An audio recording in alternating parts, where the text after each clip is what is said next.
سلام بخبركم تخاطرتنا كم يصنحكم امباركس نايز ساعتس ينحسلكم متيلخو مجمرتا جن رئيس زينا انقصاطن بالفيستيفال اب كتما شتوتغارت تملكتو مساعتو يوحنس رؤسهم وانا صحفي هاغراوي شماغله ኤርትራውያን ኣብ ጀርመን ምስቲ ኦንላይን ዝተገብረ ሓፂር ቃለ መሕተት ኤርትራዊ ኣሜሪካዊ ኣትሌት ሃብቶም ሳሙኤል ኣብ ውድድር ሃገር ኣቋራጭ ተዓዋቲ ወርቂ መዳልያ ኮይኑ ሩስያ ኣባልነት ባይቶ ሰብኣዊ መሰላት ሕብራት ሃገራት ክትመልስ ትፅዕራላ ፕሬዚደንት ብሩንዲ ዕልዋ ተፈቲንዎን ዝብል ወረ ነፂጉ ዝብሉን ካልኦት ዜናታትን ሒዝና መፂናኩም ኣለና ሰናይ ምክትታል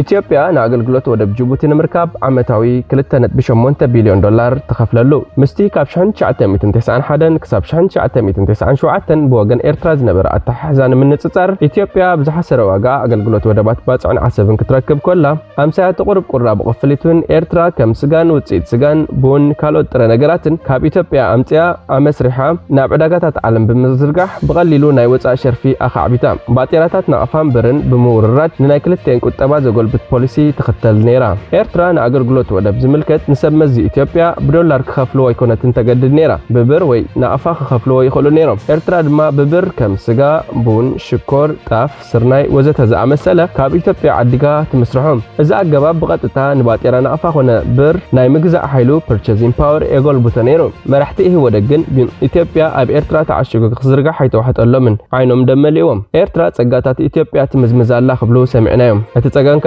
ንሱ ይነበረን ንድንቁርናኦም መዝሚዛ ሕሙም ምኽሪ ኢል ኣድቫይስ ትመክር ዝነበረት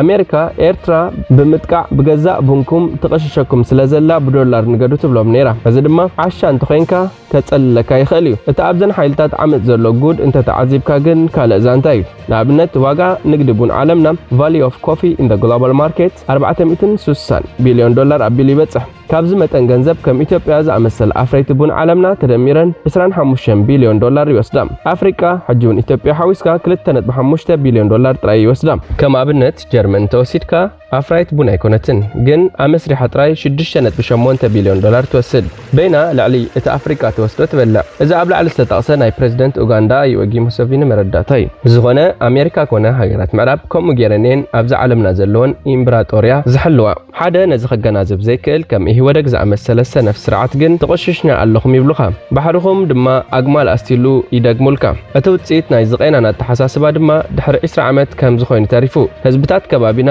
ካብዚ ክመሃሩ ክኽእሉ ኣለዎም ኪኖ ደረት ሓድጊ ሰማይ ክንርኢ ክንክእል ኣለና ናይ ሓባር ድሕነትን ረብሓን ዞባና ክነቐድም ግዴታ ኣለና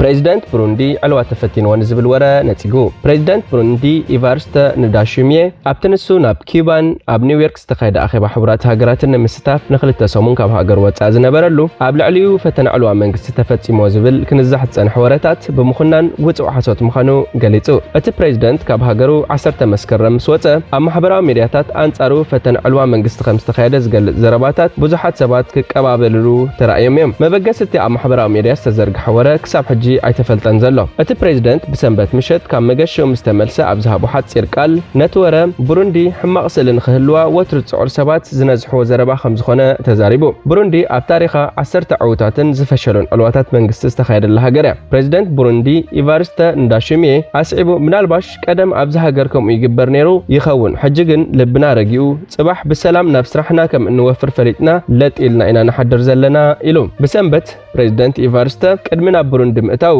ሚኒስተር ውሽጣዊ ጉዳያት እቲ ሃገር ብኤክስ ትዊተር ኣብ ዘመሓላለፎ መልእኽቲ ዝተባርዐ ገዛ የለን ብምባል ሰባት በቲ ዘሎ ሕሜታታት ከይግደሱ ተማሕፂኑ ነይሩ ወዲ 55 ዓመት ፕሬዚደንት ብሩንዲ ኢቫርስተ ንዳሽሚየ ነቲ ብሃንደበታዊ ሕማም ዝሞተ ፕሬዚደንት ንኩሩንዚዛ ብምትካእ እዩ ካብ 18 ሰነ 2020 ጀሚሩ ንቡሩንዲ ዝመርሕ ዘሎ ኤርትራዊ ኣሜሪካዊ ኣትሌት ሃብቶም ሳሙኤል ኣብ ውድድር ሃገር ኣቋራጭ ተዓዋቲ ወርቂ መዳልያ ኮይኑ ኣብ ሚኒሶታ ሕብራት መንግስታት ኣሜሪካ ኣብ ዝተኻየደ ውድድር ሃገር ኣቋራጭ ሮይ ግራያክ ኢንቪቴሽናል 2023 ኤርትራዊ ኣሜሪካዊ ኣትሌት ሃብቶም ሳሙኤል ተዓዋቲ ወርቂ መዳልያ ኮይኑ ኣትሌት ሃብቶም ሳሙኤል ንመወዳድርቱ ናይ 24 ካልኦት ኣንጽፍዩ ሕንጻጽ ረጊጹ እዚ ዘመዝገቦ ግዜ ከዓ ድሕሪ 2011 ዝቐልጠፈ ግዜ ናይ ውድድር ኮይኑ ተመዝጊቡሎ ኣትሌት ሃብቶም ሳሙኤል ኣብ 2022 ኣብ ኬንያ ዝተኻየደ ውድድር ሻምፒዮን ዓለም ናይ تحت 20 ዓመት ንኤርትራ ነሐስ ኣግዚምዋ ከም ዝነበረ ይዝከር አቶ ዮሐንስ ርእሶም ዋና ጸሐፊ ሽማግለ ኤርትራውያን ኣብ ጀርመን ምስቲ ኦንላይን ዝተባህለት ጋዜጣ ብዛዕባ አንቀጻ ጽምብላትን ውጽኢቱን አመልኪቱ ዝገበሮ ቃለ መጠይቅ ንሕና ግዳያት እምበር ገበነኛታት ኣይኮናን ኣብ ስቱትጋርት ኣብ ዝተኻየደ ናይ ኤርትራ ውራይ ንዓብ ዳርጋ ቅድሚ ሓደ ሰሙን ተፈጺሙ ኣብ መወዳእታ ሰሙን ዝተኻየደ ሓድሽ በዓል ተሰሪዙ ድሕርቲ ዝሓለፈ ቀዳም 16 መስከረም ኣብ ስቱትጋርት ኣብ ዝተኻየደ ናይ ኤርትራ መደብ ከቢድ ናዕቢ ተኻይዱ ክለባት ኤርትራ ኣብዚ ሰሙን መወዳእታ ክካየድ ተሓሲቡ ዝነበረ ፌስቲቫላት ውን ሰሪዘነኦ ነቲ ኩነታት ንምህዳእ ክሕግዙ ይደልዩ እንተኾነ ግን ዘይፍትሓዊ ኣተሓሕዛ ዝግበረሎም ኮይኑ ከም ዘሎ ይስምዖም ወሃቢ ቃል ጽላል ኣወዳድባ ክለባት ኤርትራ ኣብ ስቱትጋርት ኣቶ ዮሐንስ ርእሶም ኣብ ዝገበሮ ቃለ ምሕተት ብድሕርቲ ፍጻሜታት እንታይ ከም ዘሎ ብዛዕባቲ ኣብ ኤርትራ ዘሎ ስርዓት ከመይ ከም ዝስምዖን ስለምንታይ ነቶም ሓተቲ ከም ዝወቕሶምን ይገልጽ ድሕርቲ ናዕቢ ኣብ ስቱትጋርት ነበሮም ኣተሓሳስባ ኣብ ልዕሊ ክለባት ኤርትራ ብዓብዪ ተቐይሩ ቅድሚ ሕጂ ምስኦም ብሓባር የብዕሉ ከም ዝነበሩ ርእሶም ጸብጺቡ ንዑ መሪር ምግንዛብ ሰፊንዎሎም ውህደትን ምትእትታውን ዝኽፈል ናይ ሓባር ኣገልግሎት ጥራይ እዩ ቲ ኦንላይን ኣተርእሶም ፖለቲከኛታት ፖሊስ ግን ከዓ እቶም ዜጋታት ኣብዚ ሰሙን ኣብ መወዳእታ ክካየድ ተሓሲቡ ዝነበረ ሓድሽ ናይ ኤርትራ መደብ ምስራዙ ዕግበቶም ገሊጾም ኣለው ንስኻውን ዕጉብ ዲኻ ዮሐንስ ርእሶም ምስታ ከተማ ብምስምማዕ ነቲ ተሓሲቡ ዝነበረ በዓል ሰሪዝናዮ ስክፍታ ዜጋታትን ሓፈሻዊ ህዝብን ኣብ ግምት ብምእታው ኣብ ምህዳእ እቲ ጸጥታዊ ምዕባለ ኣበርክቶ ክንገብር ስለንደሊ ኢና እቲ ስምዒት ኣዝዩ ውዕዩ ዘሎ ሕጂ እውን ቁኑዕ ኮይኑ ይስምዓናን እዩ ዳርጋ ንሕና ገበነኛታት ምዃንና ይዝመስል እዚ ድማ ቀንዲ ኣብነት ናይ ገበነኛን ግዳይን ምግልባጥ እዩ ግዳያት ናይዚ ኣብ ማእኸል ስቱትጋርት ዝተፈጸመ ንምእማኑ ዘጸግም ዓመፅ ኢና ነርና ኣብ ዋዕላታት G7ን ኣብ ተሃዋሲ ጸወታታት ኩዕሶ እግርን ንዓብሎም ድሕሪ ሕጂ ግን ከምኡ ዓይነት ነገር ኣይንገብርን ኢና ክብል ዝሓስብ ሰብ የለን ንሕና ብኣንጻሩ ዓብዪ ሎቢ ዘይብልና ንእሽተይ ማሕበር ኢና ንሕና ድማ ከምኡ ኢና ንገብር ብዙሓት ነበርቲ ከተማ ስቱትጋርት ኣብ ከተማኦም ከምዚ ዝኣመሰለ ፍጻሜታት ከም ዘይደልዩ ኣብ ማሕበራዊ መራኸቢታት ይጽሕፉ እቲ ዝሓዘን ግን ብዛዕባ እዚ ብዙሕ ዘይቁኖ ሓበሬታ ኣሎ ከም ጽላል ኣወዳድባ ማሕበራት ኤርትራ ኣብ ስቱትጋርት ኣብታ መዓልቲ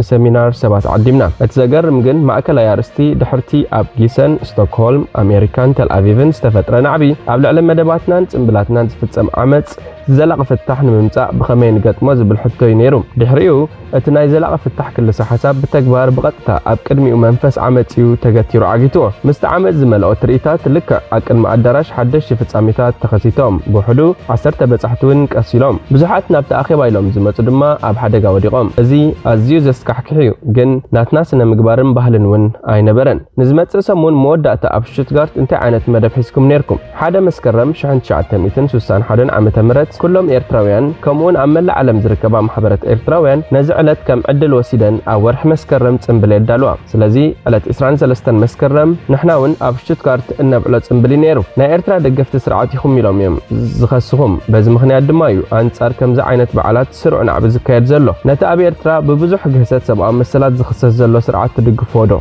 ዕጫን መጻን ሃገር ህዝቢ ዝውስነላ ልኡላዊት ሃገር ኤርትራ ክህሉ ይዝጣበቕ ኣብ ከምዚ ዝኣመሰለ ፖለቲካዊ ሕቶታት ገለልተኛ መርገፂ የለን ዝብል እምነት ኣለኒ ኣነ ውን ኣብዚ ሕቶ ገለልተኛ ኣይኮንኩን ናይ ገዛእ ርእሰይ ርእቶ ድማ ኣለኒ እቲ ኣብ ኤርትራ ዘሎ መንግስቲ ዝገብሮ ዘሎ ብዙሕ ነገራት ጽቡቕ ይመስለኒ ሓቂኡ ግን ዘይፈትዎምን ዘይነቕፎምን ነገራት ውን ኣለዉ ስለዚ ኩሉ ኣብ ክለባትና ማሕበራትና ዘሎ ሰብ ኣብ ነገራቱ ነናቱ ኣረኣእያ ኣለዎ እዚ ብዘየገድስ ሓሳብካ ናይ ምግላጽ ናጽነት ኣብ ጀርመን ከም ኣዝዩ ክቡር ንብረት መሰል ይቁጸር ልክዕ እዚ ድማ እዩ ምስታ ኣብ ስቱትጋርት ዝተፈጸመ ናዕቢ ዝተሃርመ እቲ ማእከላይ ቀንዲ ክንመልከቶ ዝግባእ ነጥቢ ንሱ እዩ ኣነ ብውልቀይ ብዛዕባ ኣብ ኤርትራ ዘሎ መንግስቲ ከመይ ይስምዓኒ እንታይ ዓይነት ኣረኣእያ ዝብል ሕቶ ድማ ኣይኮነን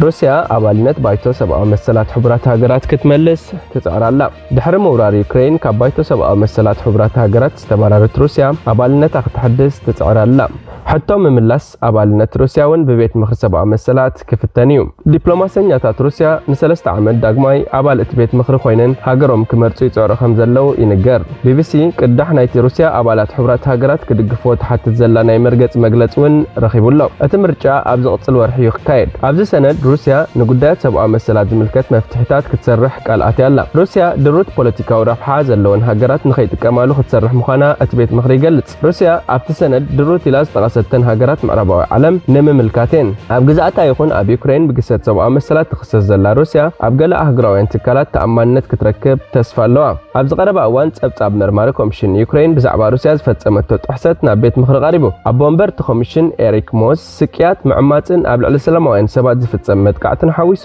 ቀጻሊ ገበናት ኩናት ከም ዘሎ ዘርኢ መርትዖታት ከም ዘሎ ገሊጹ። ፍሊት ሪፖርተር ሕብራት ሃገራት ኣብ ጉዳይ ሩስያ ማርያ ካትራዞሮቫ ቅድሚ 2 ሰሙን ኣብ ዘውጽኦቶ ካልእ ጸብጻብ ኩነታት ሰብኣዊ መሰላት ሩስያ እናኸፍአ ይኸይድ ከም ዘሎ ገሊጻ። እቲ ጸብጻብ ብተወሳኺ ነቐፍቲ ወራሪ ዩክሬን ብዘይ ኢደወናና ወይ ማእሰርቲ ስቅያትን ሕማቕ ኣተሓሕዛን ይበጽሖም ከም ዘሎ ይሕበር። ኣብ ጀነቫ ዝመደበሩ ባይታ ሰብኣዊ መሰላት ሕብራት ሃገራት 47 ኣባላት ዘለዎ ኮይኑ ነፍሲ ወከፎም ን3 ዓመት ጸኒሖም ዝመርጹ። ድሕሪ ናይ 2 ሰሙን ምርጫ ሩስያ እውን ምስ ኣልባንያን ቡልጋርያን ኣብ 2 መናብር ናይተን ሃገራት ማእከላይን ምብራቕን ኤውሮጳ ዝተሓዘ ቤት ምኽሪ ከተወዳደርያ። እምባርከስ ዝኸበርኩም ተኸታተልትና ናይዚ ሰዓት እዚ ዜናዊ መሰናዶና ኣብዚ ፍጸም። ሓደሽ ዜናታት ንምክትታል ሰብስክራይብ፣ ሼር፣ ላይክ፣ ኮሜንት ምግባር ኣይትረስዑ ኢኹም። ሰላም